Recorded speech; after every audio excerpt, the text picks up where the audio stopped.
Exactly 1 month ago, President Bola Tinubu took the oath of office and assumed power as the 16th executive president of the Federal Republic of Nigeria. His administration hit the ground running from the get-go and also introduced policies that have far-reaching effect on Nigerians. TV State House correspondent Femi Akonde has details. Bola Tinubu, do solemnly swear. It is 1 month into the first 4-year term of President Bola Tinubu's administration. To the Federal Republic of Nigeria. From the oath taken at the Eagle Square on the 29th of May, it has been an eventful presidential journey. President Bola Tinubu promised that his administration will run an open-door policy, and he has literally flung open the doors of the presidential villa, granting access to visitors and dignitaries from all walks of life. But the early days of the administration was not a bed of roses. The removal of fuel subsidy almost rocked the boats. The first major crisis was a threat by organized labor to down tools in protest against the subsidy removal. But this was eventually averted after intense negotiations between the federal government and labor unions. At a point where we need to start doing things differently. At a point where the next 4 years will either make or mar development in our country. End of this meeting, we have set up committees in those key areas to commence work on them to make sure that we wrap up in the next 8 weeks. There are some technicalities that are required beyond this meeting. So those technicalities will now move into the technical committee. So those technical committee will subsume into the presidential committee. Another major policy of the Tinubu-Shettima presidency that seems to resonate among critical stakeholders in the country is the decision to float the naira and reform the existing monetary policy. It seems this is sending the right signals into the nerves of the country's economy and returning investors' confidence.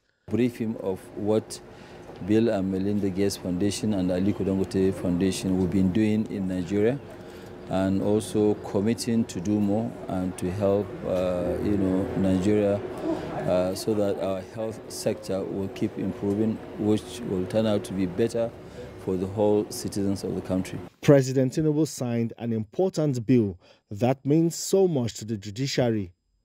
This bill raises the retirement age of the judges of lower courts from 65 to 70 years, bringing it at par with judges of the Court of Appeal and the Supreme Court.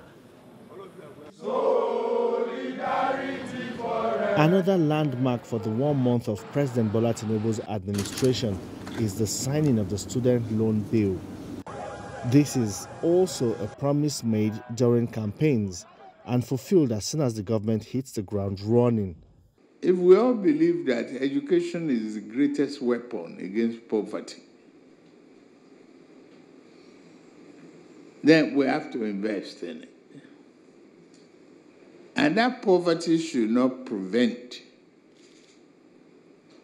anybody, any child, including the daughter or son of a wood seller or barley seller or yam seller, from attaining their.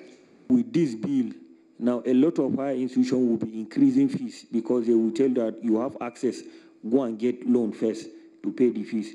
Now we are pleading that at least we should have a uniform benchmark.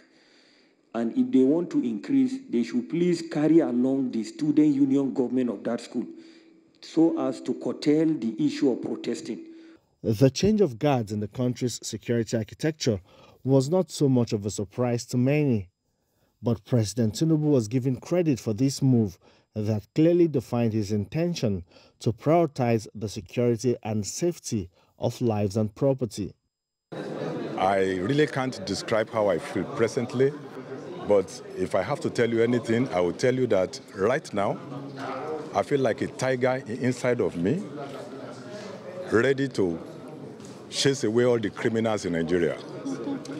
And some other time, I feel like a lion in me, ready to devour all the enemies, internal enemies of Nigeria. The president's trip to France, the first international engagement, has been largely adjudged to be a success, with hopes that very soon the country will reap the benefits of the interactions and commitments between President Tinubu and foreign partners. The appointment of President Tinubu's advisory team also gave stability to the government and helped it carefully chart its course as the days in the life of the Tinubu-Shettima presidency counts. With just 1 month gone, the road that lies ahead is still very long, and Nigerians are closely watching with hopes that the renewed hope agenda will be fully implemented. Femi Akonde, TVC News, Abuja.